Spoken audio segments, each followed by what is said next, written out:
गडचिरोली, चंद्रपूर आणि गोंदिया जिल्ह्याच्या आदिवासी भागात कुर्माघर महिला आणि मुलींच्या जीवनातील एक कटू सत्य आहे। परंपरेच्या ओझ्याखाली हजारो महिलांना दर महिन्याला 5 ते 6 दिवस कुर्माघरातल्या यातनांना सामोरं जावं लागतं।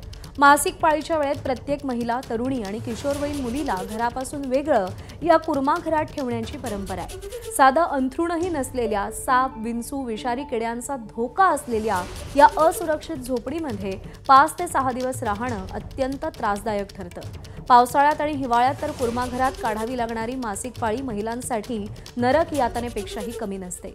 त्यामुळे अनेक महिलांना या परंपरेत बदल व्हावा किंवा किमान कुर्माघरांची स्थिती सुधारावी असं वाटतंय। कुर्माघराची परंपरा पाळणाऱ्या पीडित महिलांशी बातचीत केली आहे एबीपी माझाचे प्रतिनिधी रजत वशिष्ठ यांनी। तुम्ही वयाच्या कितीव्या वर्षापासून या ठिकाणी येत होते आणि काय काय तुमचे अनुभव आहे कुर्माघर संदर्भातले आजवरचे?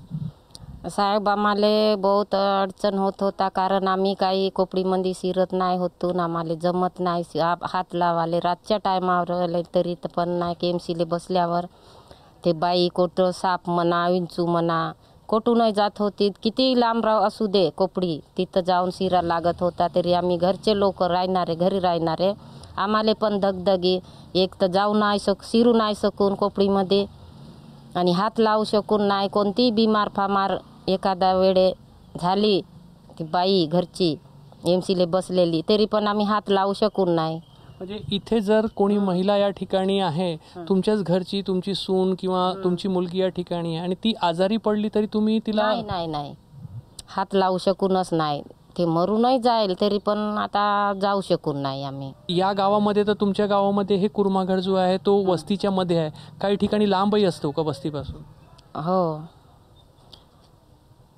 काय काय अडचण आहे? काय अडचण आहे, पाणी नाही भेटे टायमावर, कोणता जेवण नाही भेटे टायमावर, दोघं जरी असले घरामध्ये नवरा बायको तर बहुत त्रासच। नवरा कामाला जाऊन राहिला, त्याच्या मागं बाई एमसीले बसली तर पाण्यासाठी ते बाई फडफडेल तरी कोणी देणार नाही, विहिरीमध्ये जायला जमत नाही आम्हा लोकाले। मग जेव्हा नवरा कामावरून संध्याकाळी परत येईल तेव्हा तो स्वयंपाक करेल आणि तो आणून देईल, स्वयंपाक बनवेल, पाणी भात देईल, तेव्हा ते बाईचा मन शांत होईल, नाही तर ते राहिली उपाशी दिवसभर। सरकारने प्रत्येक गावामध्ये हे कुर्माघर बद्दल काहीतरी पावलं उचललं पाहिजे, काहीतरी मदत केली पाहिजे असं वाटते का?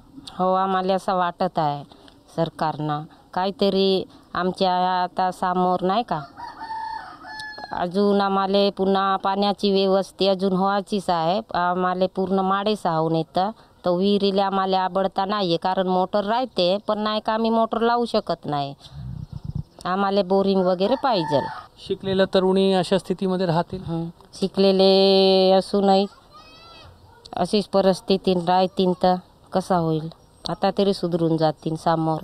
आता सरकारचा या समस्येकडे लक्ष जाते का आणि येणाऱ्या दिवसामध्ये गडचिरोली जिल्ह्यामध्ये गावोगावी असलेले हे कुर्माघर जे आहेत त्यांची स्थिती बदलते का, हे येणाऱ्या काळामध्ये स्पष्ट होईल। कॅमेरामॅन अतुल हेरडेसह रजत वशिष्ठ, एबीपी माझा, गडचिरोली। एबीपी माझा, उघडा डोळे बघा नीट।